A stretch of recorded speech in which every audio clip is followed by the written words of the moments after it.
Hey everyone, it's Bear. It is Thursday, January 13th, 2022. Um, I've been thinking about doing this video for a really long time and just seems to be the right day. I want to answer two questions that are related to each other.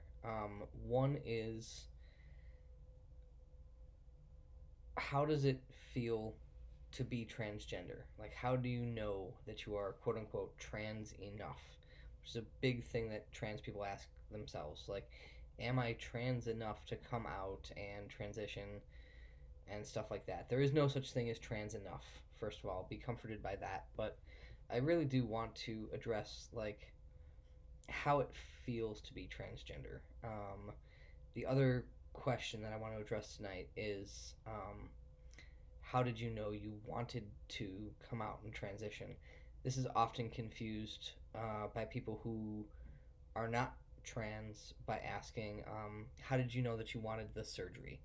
And that's a video that I'm working on getting to. It's not about the surgery, it's about transitioning. It's just kind of terminology. Um,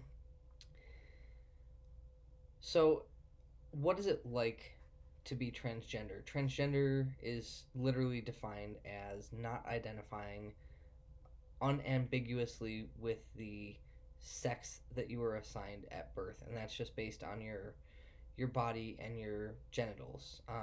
You pop out, you have a penis, you are assigned male at birth, otherwise known as AMAB, and you are brought up a certain way, expecting to behave a certain way, dress a certain way, so forth.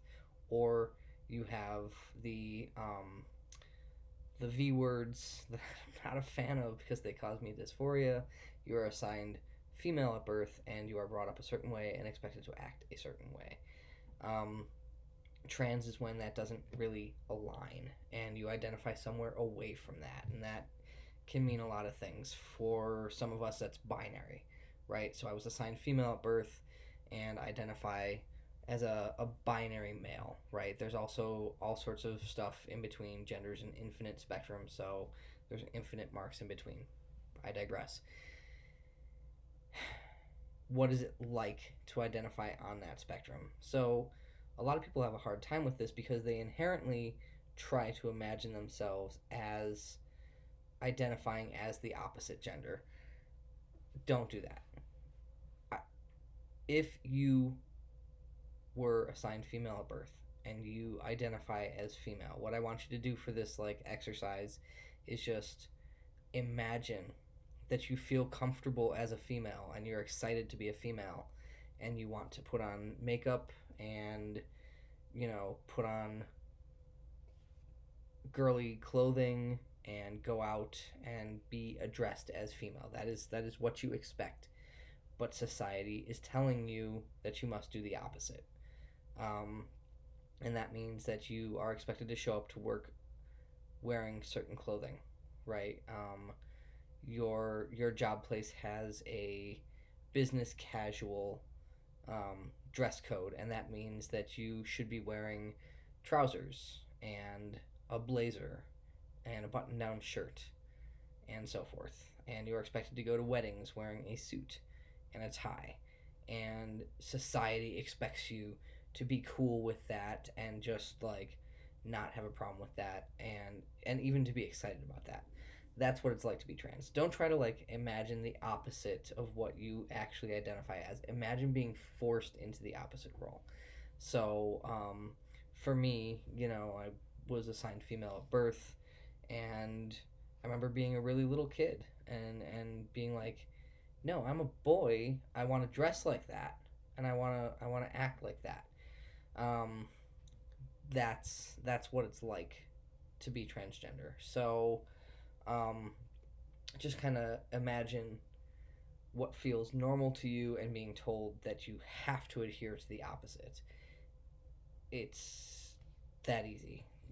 Trying to imagine yourself in a different headspace, it's really hard.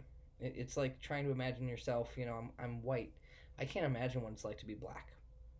It's just not experiences that I've ever had. So I'm not gonna try to do an exercise where I like imagine that. It's just not possible. But what I can imagine is being here, being who I am, and being told, no, you have to do something different. Make sense? Okay, so that's part one. Part two is, how did I personally know that I was transgender to the point that I was ready to come out and actually approach transitioning. Um, I was always super gender nonconforming. Even, like I said, going back to my childhood, I was saying things like I'm a boy, and we didn't really know what trans was at that time. So it was like, okay, well, you can play that way and you can dress that way, but then we also expect this of you. Um, so as I got through the teenage years where that was really angsty, and I was expected to go to dances and expected to, want to wear makeup, want to do my hair, and was kind of harassed about that. Got into my 20s and became way more like independent, way more gender nonconforming because I was allowed to. I was away from home. I was becoming an adult. I was finding my way. I definitely still got harassed about it. Just still had lots of comments, especially from family when I would see family, but also in social situations. When people see someone who is clearly assigned female and has a female body, including like breasts and stuff like that, and you're wearing like a button-down shirt and a tie, they say something. But I was slowly veering away from that assigned gender into being more gender nonconforming. Um, and in my late 20s, early 30s, I started to discover things on YouTube. I had a lot more access to the internet, just from the times changing, and just being able to get a cheaper laptop and getting online and getting to see other trans guys and stuff like that. And I was like, oh, okay, so this is a thing. I didn't know, literally didn't know that testosterone was a thing, and started to get more curious about it. Started to do more research about it, and then a couple things kind of fell into place at the same time. I met uh, a friend who I had known before, and they kind of came back into my life. Someone I had known as a male who wanted to transition to female, and this was like somebody I thought was like a really manly, masculine person. And when they came out to me, it was like, wait, you want to what? You're gonna what?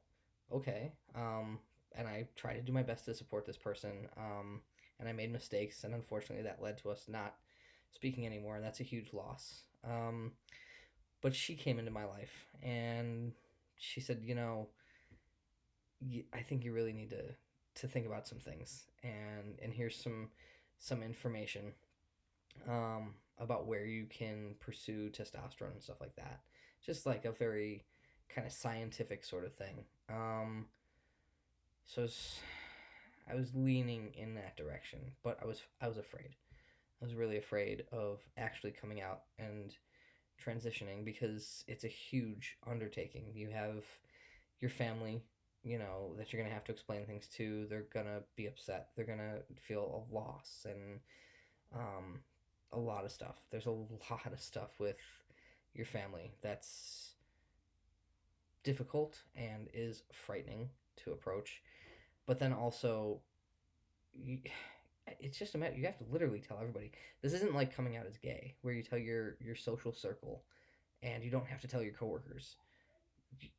You're eventually gonna have to tell your coworkers when you transition, because if you're doing this medically and changing your presentation, they're gonna notice. They're gonna ask, or just because you want people to call you different name and different pronouns and everything.